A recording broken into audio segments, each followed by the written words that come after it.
Good morning, everybody. It's 10 minutes to 5 in the morning. I've done my washing, I've cleaned up. It's took me Lord knows how long, and I'm aching like anything now. I've just had my morphine.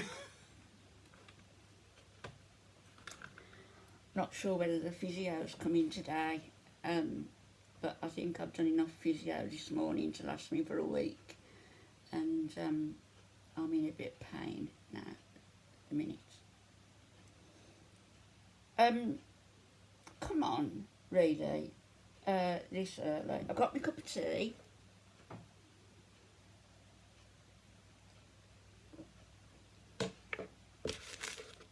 Got my biscuits.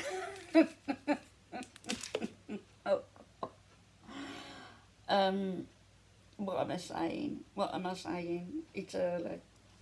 No, I wanted to come on and say something serious, really. A lot of you have noticed that I have a problem with my speech sometimes, with my throat.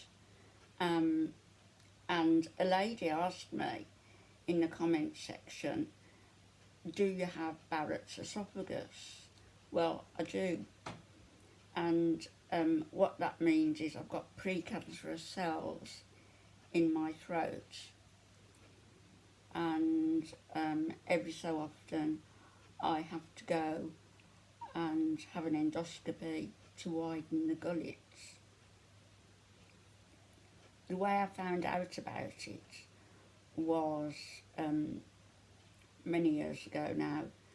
Alfie and I were having dinner with my son and his partner, and something stuck. I suddenly jumped up from the table like a mad woman, had my hands down on my knees. I was trying to exhale, trying to inhale. I couldn't breathe. I was panicking. It felt as though I was suffocating. I was sweating. It was just a horrible, horrible feeling altogether, and nobody knew what to do. I thought to myself afterwards, maybe they thought I was, just acting silly to start off with, but it really was potentially a very dangerous situation for me to be in. So with that, if something's stuck in your gullet like that, I've apprised myself now of what to do, and apprised my family members of what to do. And that is hard pressure on the abdomen, hard, brutally hard, and that is called the Heimlich Method, to help you regurgitate whatever it is that is stuck in your gullet. But if the food is stuck in your windpipe, that's a different matter altogether. That needs urgent, emergency attention. That is life-threatening. So what I want to say to people is apprise yourself of the Heimlich Method. It's very simple. Get behind the person, get your hands crossed on their abdomen, and push and push. It's like CPR on the abdomen. Also, a warm drink might help the food go down. Somebody mentioned Coca-Cola. I don't know anything about that, Coca-Cola. But anyway, that's if it's in the gullet. If it's in the windpipe, ambulance, get straight to the emergency room. So, never, with children, never give a child a tough lump of meat to eat. Even if you've cut it up, that's still not good enough. It needs to be shredded if it's tough. Never force that child, if he or she has taken a bite of that meat, never force them to swallow it. If they're saying they can't swallow, they can't swallow. Let them spit it out. You shouldn't have been giving it to them in the first place in that way. I don't know what's the matter with parents nowadays. I'm not saying I was perfect. I was far from perfect. Far from. And, but I knew what my kids could eat and what they couldn't, you know.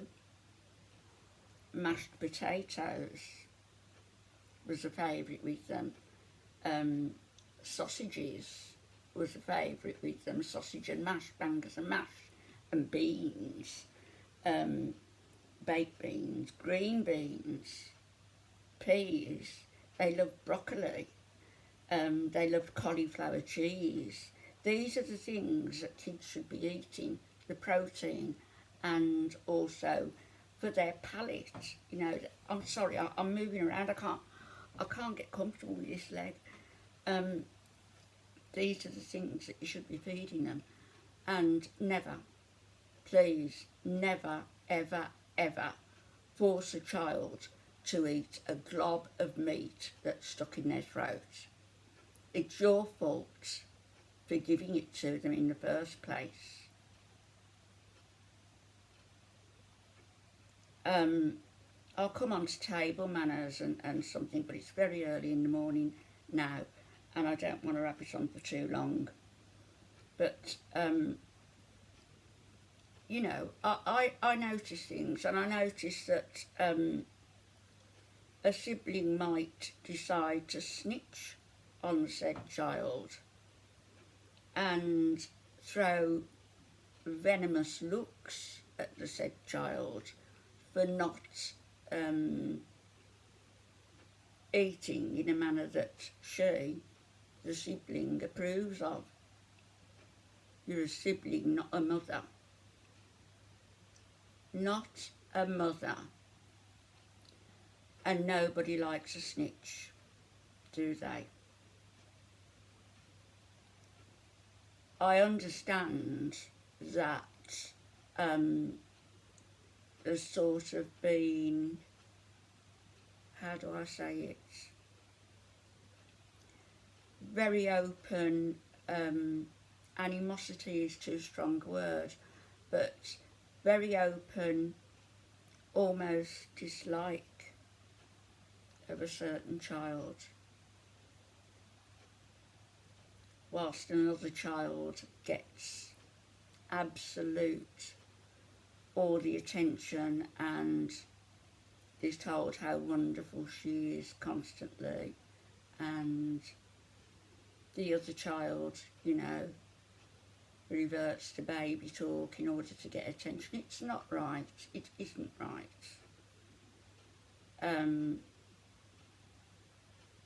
That's something for another video, and I will come on to it. But this thing with the meat, don't give your kids undercooked or overcooked food. Don't give them lumps of meat and expect them just to get on with it. Listen to them when they say they can't eat it. God forbid, and touch wood, if anything happened like it happened to me, that's potentially life-threatening. And I know how it feels. It's an awful feeling. Think about how you'd feel if it was your favourite child who was given a big dollop of stuff to swallow down.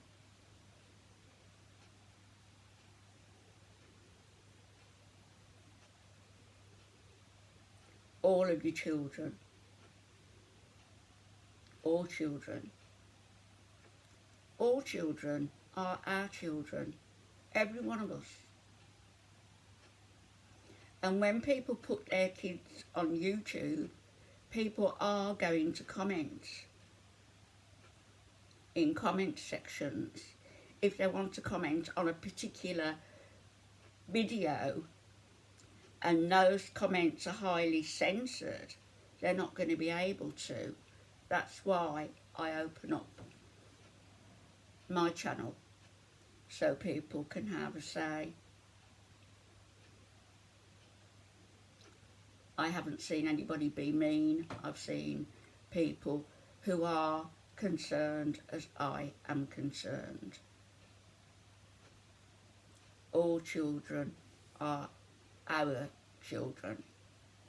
All children are our responsibility.